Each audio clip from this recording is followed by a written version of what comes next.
수도권에서 밤 10시부터 새벽 3시 사이 택시를 잡을 때 호출료가 최대 5,000원으로 인상되는 내용의 심야 택시난 완화 대책을 국토부가 내놨습니다. 그러나 택시업계를 비롯한 이곳저곳에서 탁상공론이라는 지적이 나오는데 현장의 목소리를 듣고 왔습니다. 세계 최대 동영상 스트리밍 서비스를 제공하는 트위치가 국내 화질 저하 조치를 내놓으면서 인터넷 방송인들은 물론 국민들의 반발을 사고 있습니다. 이 같은 논란은 망사 역류 때문인데 어떤 내용인지 구체적으로 짚어봤습니다. 시청자 여러분 안녕하십니까? 로포커스 시작하겠습니다. 코로나19 방역 수칙이 완화되며 그동안 미뤄왔던 저녁 약속 자리 향하는 분들 많으시죠? 버스나 지하철이 끊기는 시간엔 택시를 찾는 시민들이 대다수인데 요즘 택시 잡기가 하늘의 별따기입니다. 이에 국토부가 관련 대책들을 마련했지만 현실과는 동떨어진 정책이라는 비판이 여기저기서 나오고 있는데요. 김혜인 기자가 현장의 목소리를 직접 듣고 왔습니다. 지난 1994년부터 택시를 운전했다는 황모 씨. 지금의 택시업계 상황은 30년 전에 비해 훨씬 어려워졌다고 토로합니다. 기사들의 인원이 적다 보니까 택시 운행률도 적고 그다음에 돌아다니는 차 대수가 수요가 적으니까 당연히 공급은 적을 수밖에 없고 그 피해는 승객들한테 가고 그게 현실이에요. 코로나19 장기화로 승객이 줄고 연료비가 오르는 등 택시업계는 긴 한파를 겪었습니다. 이런 상황을 버티지 못하고 택시기사들은 결국 배달이나 대리운전, 발렛 파킹 등 다른 업종으로 발길을 돌렸습니다. 평일 밤 시간인 이곳 서울 강남역에는 택시를 타려는 시민들은 넘쳐나지만 지나가는 택시는 이미 예약이 차 있고 호출을 하더라도 배차에 실패합니다. 수요는 많지만 공급은 턱없이 부족한 겁니다. 시간은 계속 흘러가는데 택시가 안 잡혀 반강제적으로 귀가를 못하는 시민들은 발만 동동 구를 뿐입니다. 안 잡히고 있어요. 어떡하지? 몇 번째 하고 있는지 모르겠어. 지나가는 건 아예 안 잡히더라고요. 계속 앞에서 예약이 잡혀가지고 그건 잘 안 잡히고 카카오티로 부르고 있는데 거절당하고 있습니다. 답답하고 집에 가야 되는 마음은 있는데 늦은 시간이기도 하고. 지난 4일 국토부는 심야 택시난을 해결하기 위한 정책을 발표했습니다. 택시를 주기적으로 강제 휴무시키는 택시 보제를 해제해 심야 택시 공급을 확대하고 법인 택시 리스제, 전액관리제 등 택시 운영 형태를 다양화하겠다는 내용이 골자입니다. 또 밤 10시부터 새벽 3시까지 호출료를 최대 5,000원으로 올리는 방안을 연말까지 시범 적용합니다. 심야 호출료의 경우 승객에게 선택권을 주도록 했는데 호출료를 따로 낼 경우 기사에게 목적지가 표시되지 않거나 강제 배차되도록 해 승차 거부를 줄일 수 있도록 했습니다. 서울시도 올 연말부터 내년 2월까지 택시 기본요금을 4,800원으로 올리고 심야 할증률을 최대 40%까지 올리겠다고 발표했습니다. 하지만 특정 시간, 특정 지역에서만 적용되는 호출료 인상 방안은 정작 자신들에게 전혀 도움이 되지 않는다는 게 택시기사들의 푸념입니다. 기사가 하루에 나와서 12시간을 근무하는데 맨날 종로구에만 있을 수 없잖아요. 그렇다고 마포구에만 있을 수도 없는 거고. 설령 그 호출을 받았다고 하더라도 아시다시피 플랫폼 회사하고 법인 회사하고 5대5로 나누고 회사로 온 그 50%를 기사와 또 5대5로 나누고 이러다 보니까 기사는 몇백 원밖에 안 되는 거죠. 시민들도 호출료나 요금이 인상된다면 운전기사들에게 그 수익이 배분돼야 한다고 생각하는 건 마찬가지입니다. 당연히 택시 기사님들께 갈 거라고 생각을 했는데 안 가면 대체 왜 오르는 건지. 5,000원을 올라갔는데 택시 기사님들은 불만 불평이 더 쌓여지고 복지라든지 행복지수가 떨어진다 그러면 5,000원, 고객은 5,000원을 냈지만 거기에 대한 혜택을 못 받는 그런 좀 아이러니한 결과가 나오지 않을까. 인상폭만큼 그 혜택은 상당수가 기사님들한테 돌아가야 된다. 택시기사들이 최소한의 생활을 유지할 수 있는 현실에 걸맞는 정책이 나와야 한다는 게 이들의 한 목소리입니다. 호출료 인상이나 부재 해제와 같은 탁상공론식 정책보다는 현재 시행 중인 전액관리제, 즉 기사들의 월급제 등을 재검토해야 한다는 겁니다. 다 거의 60대 이상들이니까 힘들죠, 이거. 정확한 액수로는 16만 5,400원인데 그럼 실상 그것만 해갖고 어찌 삽니까? 그렇잖아요. 지금의 수익 구조로는 택시기사 수가 점점 줄어들 수밖에 없고 그 피해는 국민들에게 고스란히 돌아가는 상황. 기사들은 정상적인 생활을 할 수 있는 수익 구조가 마련돼야 한다고 호소합니다. 우리 법인 택시 기사들이 먹고 살았으면 좋겠어요. 먹고 살았으면. 저희 회사도 지금 절반 정도가 코로나 2년 동안에 싹 나갔어요. 왜? 벌이가 안 돼서 못 번. 저는 야간만 했다 했잖아요. 야간에 집에 갖다 줄 거 없어갖고 참 너무너무 미안했어요, 그동안에. 법률방송 김혜인입니다. 스튜디오에 나와 있는 취재기자와 얘기 나눠보도록 하겠습니다. 김 기자, 심야 택시난이 벌어지고 있는 현장 직접 다녀오지 않았습니까? 이를 해결하겠다고 이제 정부와 서울시가 대책을 내놨는데요. 업계에서는 좀 어떤 생각을 하던가요? 네, 취재진이 만나고 온 가맹택시 법인인 마카롱택시 대표이사 김충식 씨는 택시 기사 수의 급감, 물가와 원자재값 상승으로 월 3천만 원대 적자를 겪고 있다고 토로했습니다. 지금 택시 대란 하시는데 사실 택시 대란이 아니고 저희들 입장에서는 택시 인력 대란입니다. 기름값이죠. 운영 연료비도 지금 대폭 지금 20, 30% 오른 상태였죠. 1,000원대가 넘은 상태고 그러면 차값, 할부값, 모든 세금 또 4대 보험 다 올랐습니다. 그런데 이걸 갖다 감당할 수 있는 요금이 따라줬더라면은 그러면서 김 대표는 이미 자금난에 시달리고 있는 상황이기 때문에 택시 요금은 하루빨리 인상돼야 한다고 강하게 어필했습니다. 네, 이 호출료 인상이 어떻게 보면 이번 심야 택시난 완화 대책에서 가장 뜨거운 감자인 것 같아요. 현재 이 3,000원의 호출료를 이제 최대 5,000원까지 올리겠다라는 게 정부 생각인 건데 지금 어떤 반응들 나오고 있죠?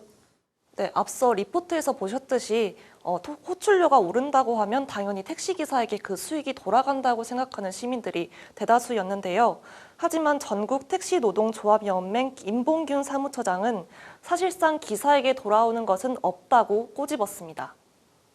지금도 3,000원 속에는 5,500원씩 나눠 갔잖아요. 근데 거기에서도 1,500원에서 근로자한테 가는 몫은 법인 대표가 좀 괜찮으면 거기에 또 반을 주는 데가 있고 그렇지 않은 데가 더 많은 거예요. 한 30군데 정도밖에 안 줘요, 기사들한테. 그러니까 이게 지금 5,000원을 주는 것 같이 보이지만 네, 자 전문가들은 무슨 의견을 내놓고 있나요? 우선 학계에서는 법인회사나 플랫폼이 중간에 있는 한 급여 인상이나 처우 개선에는 연결되기 힘들다며 질적, 양적으로 강화된 대책이 보완돼야 함을 강조했습니다. 심야의 그 택시 승차란을 막기 위해서 필요 조건인 거지 충분 조건은 아니거든요. 지금 현재 근무하는 고령 택시 기사분들을 위해서는 뭐 심야 아무리 부재를 한다고 해도 뭐 큰 실효성이 없고 이게 직접적으로 택시 기사의 급여 인상이라든가 처우 개선으로 연결이 되어야 되는데 이게 또 중간에 이제 법인 회사가 끼고 플랫폼이 끼고 또 일각에서는 정부가 발표한 대책들은 시대 흐름에 발맞춘 것이라며 다양한 정책들이 따라와야 한다는 목소리가 나왔습니다. 대표적으로 뭐 개인 택시에서 요구했던 부재 이제 없애는 건 당연한 거고요. 그다음에 법인에서 요구했던 그런 어떤 그러니까 택시 기사들을 운용하는 데 있어서 그러니까 뭐 파트타임제라든지 그다음에 또 지금 가동률이 낮은 그 이제 놀고 있는 택시들을 이용할 수 있는 뭐 리스라든지 이런 다양한 것들을 수용을 해야 되고요. 또 동시에 양쪽 둘 다 요구하고 있었던 이제 요금의 정상화 부분은 당연히 필요하다고 생각을 합니다. 그래서 이런 것들이 서로 이제 그 시너지를 일으키면서 그 전체적으로 일단 택시 공급은 이제 늘릴 수 있다고 생각합니다. 네, 뭐 사실 저도 그렇지만 시민들 입장에서는 뭐 승차 거부를 당한다거나 아니면 좀 불친절한 택시기사님을 만나면 기분이 상하는 일이 좀 많지 않겠습니까? 이 택시기사 처우가 안 좋다는 현실도 좀 무시를 할 수는 없을 것 같은데요. 자, 이에 대한 대책들 어떤 것들이 나왔나요? 네, 업계에서는 말씀하셨듯이 승차 거부 등을 하는 불친절한 택시 기사님들한테는 과태료나 삼진아웃제와 같은 처벌 강화가 필요하다고 말했습니다. 또 대중교통과 같은 공공형 택시를 만들어 정부가 이를 지원하는 등 그 종류를 다양화하고 요금에도 차별화를 둬야 한다고 제언했습니다. 네, 이미 정책은 발표가 됐고 또 이제 이런저런 좀 목소리들이 나오는 게 현실이지만 정부와 노사 또 시민들 간 소통이 원활하게 이루어져서 정말 현실적인 문제들이 실질적으로 해결이 됐으면 하는 바람이네요. 이번 주 여기까지 듣겠습니다.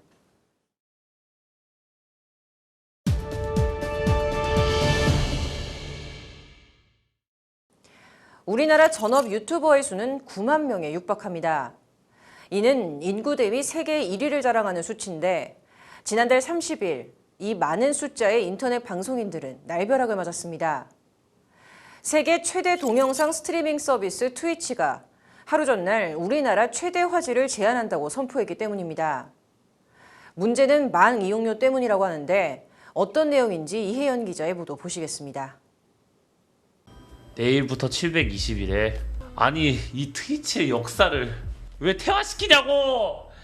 트위치가 이제 풀 HD를 한국에서는 포기하겠다라는 이제 그런 공지를 냈더라고요. 많이 놀랐습니다. 저도 슬프네요. 근데 저한테도 일단 굉장히 치명적이고 그게 지금 저의 가장 큰 문제예요. 지난 9월 30일 게임 방송 스트리밍 플랫폼인 트위치에 올라온 글입니다. 국내 화질을 720p로 제한하는 내용이 핵심입니다. 수입에 직격탄을 맞을 인터넷 방송인들, 이른바 스트리머들은 트위치의 일방적 조치에 즉각 반발하고 나섰습니다. 트위치랑 유튜브에 동시에 송출되는 화면을 비교해봤을 때 그 화질은 확연히 차이가 난다는 게 이들이 말하고 있는 문제점입니다. 트위치 측은 운영비 등에 따른 조치라고 설명했지만 국내 망 이용료 분쟁을 의식했다는 분석이 지배적입니다. 망 이용료란 유튜브나 넷플릭스와 같은 콘텐츠 제공 사업자가 SK텔레콤, KT 등을 통칭하는 통신 사업자가 만든 인터넷망을 사용할 때 대가로 내는 요금을 뜻합니다. 이 같은 망 이용료 논란은 세계적 온라인 동영상 서비스를 제공하고 있는 넷플릭스와 SK 브로드밴드의 법적 분쟁으로 촉발됐습니다. 국내 넷플릭스 이용자 수가 증가하면서 서버에 전송되는 데이터의 양을 의미하는 트래픽도 함께 급증했고 이 트래픽을 잡아먹는 만큼 비용을 내라는 게 SK 브로드밴드 측 주장입니다. 하지만 넷플릭스가 SK 브로드밴드의 요구를 거부하며 소송을 제기해 이들의 본격적인 망 이용료 전쟁은 시작됐습니다. 1심 재판부는 넷플릭스는 SK 브로드밴드를 통해 인터넷망에 접속하고 유상의 역무를 제공받고 있다며 SK 측에 손을 들어줬지만 아직 최종 판단이 나지는 않았습니다. 이러한 법적 논쟁에 우리나라 국회 또한 나섰습니다. 현재 계류 중인 전기통신사업법 일부 개정안은 총 7개입니다. 김영식 국민의힘 의원 발의안에 따르면 부가통신사업자가 인터넷 접속 역무 제공에 이용되는 통신망 구성 및 트래픽 양 등에 대한 정당한 이용 대가를 지급하지 않는 것을 금지 행위로 규정하고 있습니다. 또 김상희 더불어민주당 의원 발의안은 전기통신 사업자는 정보통신망 서비스 이용계약 체결 시 해당 정보통신망의 이용기간, 전송 용량, 이용 대가 등이 계약에 포함되도록 해야 한다는 조항이 신설됐습니다. 이 밖에도 방송통신위원회의 실태조사 시 전기통신 사업자에게 부가통신 사업자별 트래픽 전송량, 경로 현황, 통신망의 이용요금 등의 정보를 제공하는 등의 내용들도 함께 담겼습니다. 이번 트위치가 내놓은 조치로 인해 그간 업계 관계자를 중심으로 논의돼 온 해당 쟁점은 소비자에게까지 확산됐습니다. 망 이용료 법안에 반대하는 일반 국민은 24만 명을 넘어섰기 때문입니다. 소비자들은 다양한 플랫폼에서 활동하고 시청하는 사람들의 자유로운 활동을 막으려 하는 법안을 반대한다고 호소하고 있습니다. 망 이용 대가를 의무화하면 콘텐츠 제작자들에게 많은 부담이 전가되고 이는 소비자들에게까지 피해를 준다는 겁니다. 더 나아가 오징어 게임 등 넷플릭스를 통해 수출하는 K 콘텐츠나 유튜브 조회수 혜택을 많이 받는 K-팝 스타들의 콘텐츠들의 성장에 제약이 걸리는 것 아니냐는 우려의 시선도 있습니다. 전례 없는 이러한 논쟁에 망 이용료 관련 개정안 심사 자리가 만들어졌지만 전문가 입장 또한 첨예하게 갈립니다. 부담이 인터넷의 이용자인 기업들과 개인들에게 전가되면서 한국은 인터넷 접속료가 이 표에 나와 있습니다. 런던, 파리의 8배, 미국의 5배, 6배, 독일의 10배인 나라가 되었고 영상, 소셜미디어가 국내 무선 인터넷 트래픽의 82%를 차지하고 있고 기하급수적으로 폭증하는 트래픽은 통신 사업자에게 과도한 네트워크 증설 비용 부담을 초래하는데 한편 이용료는 회사 간 계약으로 체결되는 사안이다 보니 법조계는 법적 규제 필요성에 의문을 나타내기도 합니다. 대부분의 법률에서 어떤 것들이 유상으로 해야 된다라는 것은 사실 법에서 규정하지 않습니다. 우리나라는 이제 사적 자치가 있기 때문에 망 사용료는 계약의 성격도 있는데 또 서비스 내용 자체가 또 인프라의 성격도 있어서 좀 문제가 되고 있는 거고. 학계에서는 기술이 더욱 발달해 통신 관련 문제가 끊임없이 대두될 걸로 보이는 만큼 보다 거시적으로 바라봐야 한다는 목소리도 있습니다. 최경진 가천대 법학과 교수는 트래픽 사용 사업자가 많아질 것인 만큼 부담을 누가 얼만큼 질 것인가에 대한 논의가 지속적으로 이뤄져야 한다고 말합니다. 상당히 많은 사업자들이 많은 트래픽을 쓰게 될 거예요. 왜냐하면 무인 자동차도 많이 돌아다닐 거고 미래 지능정보사회가 다가왔을 때 그 수많은 데이터 트래픽에 대해서 누가 어느 정도의 그런 부담을 가지고 역할을 나눌 거냐라는. 정보통신 발달에 따라 새롭게 떠오른 망 이용료 논쟁이 어떠한 결말을 맺을지는 아직 예단하기 힘든 상황. 다만 여러 이해관계자들이 얽혀 있고 기존에는 없었던 사안인 만큼 사회적 합의가 꼭 필요하다는 의견이 나옵니다. 우리나라 전체에 뭐가 이익이 될지 사실 미래는 아직 잘 모르는 거기 때문에 최소한 저는 이제 국민적 합의가 많이 필요하다. 이번에 세계 유일의 망 이용료 법제화를 시도하려는 우리나라. 전 세계가 주목하고 있는 만큼 보다 신중하게 접근할 필요성이 보입니다. 법률방송 이혜연입니다.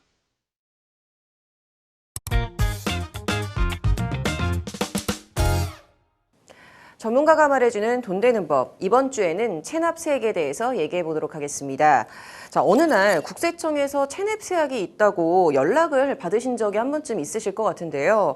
아니면은 예전에 한번 발생한 체납세액이 지금도 남아 있어서 새로운 사업을 시작을 못하고 계시는 분들도 있으실 것 같습니다. 자, 그런 분들이라면 이번 주 말씀드릴 체납세액 소멸제도를 통해서 이 체납세액을 없앨 수 있는 방법 한번 설명을 해드리도록 하겠습니다.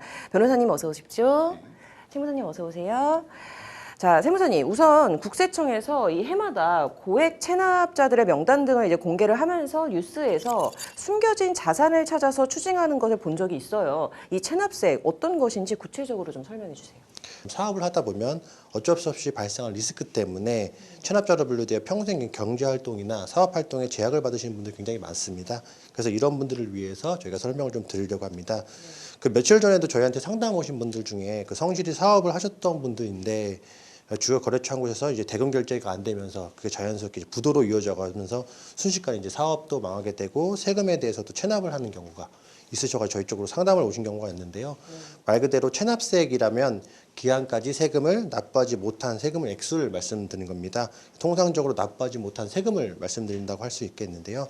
이런 체납세액이 존재하는 경우에는 여러 가지 불이익을 받을 수밖에 없습니다. 네, 저도 지금 방금 세무사님께서 말씀해 주신 것처럼 세금을 납부하지 못하게 된다면은 뭐 개인 회생 절차나 이런 파산 절차 같은 걸 신청하는 줄 알았는데 아니었나 보네요. 자, 그렇다면 변호사님, 이 회생 절차 그리고 개인 파산 절차 이거 어떤 건가요? 근데 이제 체납세액이 발생한 상황이라면 그 외에 이제 다른 채무도 이제 연체되었거나 납부하지 못했을 가능성이 되게 높습니다. 근데 이제 이런 경우에 뭐 개인 회생제도라든지 뭐 면책제도, 뭐 파산제도 이런 것들을 이용해가지고 자신의 그 과다한 채무를 청산을 하고 새롭게 이제 시작을 하실 수가 있는데요. 주의하셔야 될 것은 이제 그 세금이랑 뭐 4대 보험료 같은 경우에는 이제 그 법률에 별도 규정이 있어가지고 뭐 파산을 하고 면책을 한다 할지라도 이것들이 면제가 되지 않기 때문에 어려움을 겪는 경우가 있습니다. 근데 이제 또 이런 경우를 이제 대비해서 국세청에는 이제 고충심사제도라는 게 따로 있고요. 그리고 또 경우에 따라서는 이제 경기가 뭐 코로나 등으로 이제 좀 어려워졌다라고 하면 예전에 이제 유럽발 금융위기 있을 때도 그랬는데 한시법으로 이제 그 일정 범위 내에서 이제 세금을 없애준다 이렇게 감면시켜주는 제도들이 운영이 되기 때문에 이런 것들은 조금 체크해 주셨다가 뭐 내가 이제 세금이 뭐 1억 원 정도가 이제 체납이 되었다라고 해도 보통은 한번 면제시켜 줄 때 내가 새로 사업자 등록을 내려고 하거나 하면 이제 면제가 된다라고 하니까 내가 지금 체납세액이 있는데 사업자 등록 새로 할 수 있을까? 이런 고민하시지 마시고 먼저 이제 사업자 등록 신청을 하면서 보통은 그럴 때 이제 세금 면제 제도도 함께 이제 신청할 수 있도록 창구가 마련되어 있으니까 함께 신청을 하시면 좋습니다. 네. 자, 결국에는 채무를 일부 성실히 변제하는 게 개인 회생 제도다라고 말씀을 해주신 것 같고, 자, 그렇다면 아예 변제를 못하게 되는 게 개인 파산 제도를 통해서 뭐 감면을 받을 수 있다라는 말씀이신 것 같은데요. 자, 그렇다면 세무사님, 세금 체납 이거 어떻게 해결할 수 있는 걸까요? 네, 그 변호사님께서 앞서 설명을 잘 해주신 것처럼 개인회생과 파산제도와 세금의 납부는 전혀 별개다라는 부분을 먼저 말씀을 좀 드리고요. 이렇게 세금을 징수할 수 있는 권리가 없어진 것을 확인을 해봐야 됩니다. 저희가 이런 것을 세법상 용어로 체납세액의 소멸시효 완성이라고 저희가 표현을 해드리는데요. 간단하게만 설명드리면 소멸시효라는 것은 권리자가 권리를 행사할 수 있음에도 불구하고 그러한 권리를 행사하지 않는 사실 자체가 일정 기간 동안 계속된다고 한다면 그 권리를 소멸시키는 제도라고 말씀드릴 수가 있겠습니다. 즉 과세관청에서 세금에 대해서 받을 수 있는 권리가 있는 권리가 있을 때 그 기간이 정해져 있음에도 불구하고 이러한 권리를 행사하지 않았다라고 한다면 세금을 징수할 수 있는 권리 자체가 없어지는 게 소멸시효라고 표현을 해드릴 수가 있겠습니다. 그래서 예전에 저희가 말씀드렸을 때 세금을 납부한 후에 뭐 5년이 지나고 나면 발 뻗고 편히 잘 수 있겠다라는 말씀을 좀 많이 들으셨을 거예요. 그래서 말씀드린 것처럼 이제 5년이라는 게 보통의 소멸시효에 대한 기간이라고 말씀 좀 드릴 수가 있고요. 이것처럼 만약에 내가 5년 미만의 체납세액의 국세의 경우에는 과세관청이 5년 동안에 아무런 권리를 행사하지 않았다라고 한다면 그 체납세액을 징수할 수 있는 권리가 없어지게 되고 이게 만약에 5년 이상이라고 한다면 10년의 기간이 필요하게 된다라고 말씀 좀 드릴 수가 있겠고요. 이게 만약 국세가 아니라 지방세라고 한다면 5억 기준이 아니라 5천만 원 기준으로 확인 한번 해보셔야 됩니다. 하지만 이제 5년이라는 권한에 대해서 행사를 하였다라고 한다면 시효가 중단되었다고 표현을 해서 다시 5년이라는 기간을 다시 계산하게 되는 거니까 이런 중단과 정지의 사유도 있다라고 말씀 좀 드릴 수가 있겠습니다. 네, 체납세액과 그리고 소멸시효 완성 등에 대해서 이야기를 나눠봤는데요. 다음 주에 더 유익한 정보로 찾아뵙도록 하겠습니다. 감사합니다.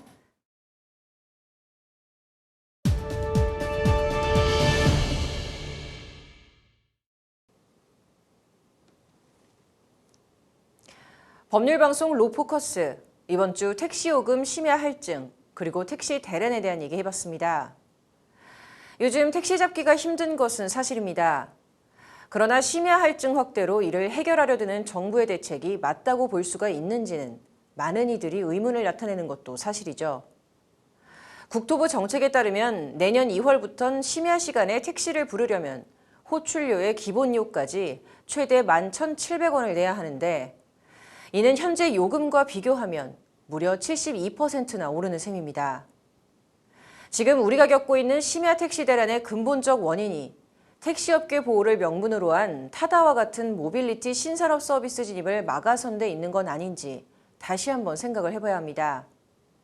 시대를 따라가지 못한 혁신 실패의 대가를 국민들이 그대로 떠안고 있기 때문입니다. 로포커스, 여기서 마치도록 하겠습니다. 시청해주셔서 고맙습니다.